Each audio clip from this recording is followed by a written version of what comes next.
Hello everybody and welcome back to another World Cup video where we're going to do predictions for Group E. Just like with all the other group prediction videos which you can check out on the channel, I'm just going to quickly run through the four sides, then give my predictions at the end. There are timestamps down below if you do just want to jump to one thing in particular. That's absolutely fine, but if you could hit like, that helps me out a lot. And if you like the content and want to subscribe, there you go, if I can say the words, then think about subscribing. That helps me a lot too. But without wasting any more time, let's start talking about good old Germany. And indeed, Germany are a hard side to predict how they're going to do. If you look at their squad, you would say it's a bit of a squad that's in transition and not as strong as squads they've had in the past.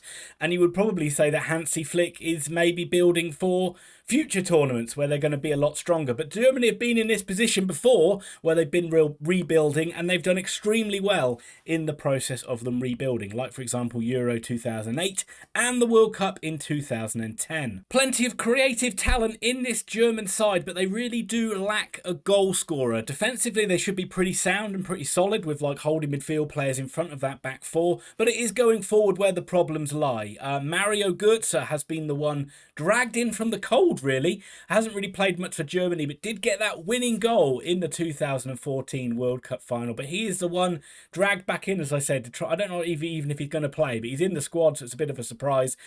So don't be surprised with anything you get from Germany, whether they fall flat on their face or whether they wind up all the way through to the final. Japan are certainly a side that should never be overlooked, and they're packed with a lot of talented players, like for example Minamino, like for example Daichi Kamada, and throw in the likes of Morita and Mitoma, and it certainly is a very dangerous Japanese squad. And I think they'll be well organised. And, you know, a tough side to beat. I expect them to go out and very much press sides and try and like turn the ball over quickly and hit them with a lot of pace on the counter-attack. Tomiyasu in defence missing out is a big worry for them, if whether his fitness is going to be good enough for him to play. But I think Japan will... I don't think they'll get out of the groups, but I think they'll certainly run it close with Spain and Germany being in there. I think they'll give them some tough games, but I think those two will just be a bit too strong, and Japan will probably end up coming third. Costa Rica, and it's a bit of a last hurrah from that side that did so well in the 2014 World Cup. The likes of Navas in goal, Borges, Watson and Reyes. It really is kind of like their last World Cup. But they do have young, exciting teenage sensation from Sunderland, of all places, Jewison Bennett, and 19-year-old winger Brandon Aguera.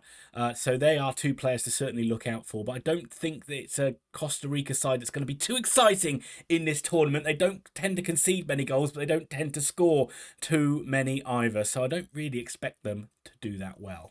Last but no means least are Spain, and I think Spain could be potential winners of this World Cup. They certainly are going to be one of the most exciting sides to watch. I think Luis Enrique likes to attack with pace, and he likes his players to take risks. They never seem to change their game plan. It seems to be 4-3-3 all the time. And Enrique isn't a manager that's just going to pick the best names. He's going to pick the players that can do the best job and execute this plan the best. I think they were very unlucky in the Euros to go out when they did on penalties to Italy. But the biggest problem for this Spanish side is defensively, and particularly the speed in their back line. I feel that if they play against the sides with pace in attack, that is where they could come unstuck. But I feel that they should be one of the most entertaining sides and really enjoyable side to watch at this World Cup, and can really go out and beat absolutely anybody. So I see this group as being a very tight one indeed, and indeed I do see, as you can see, Spain and Germany going through on equal points, with just Spain pipping the Germans on goal difference. I see Germany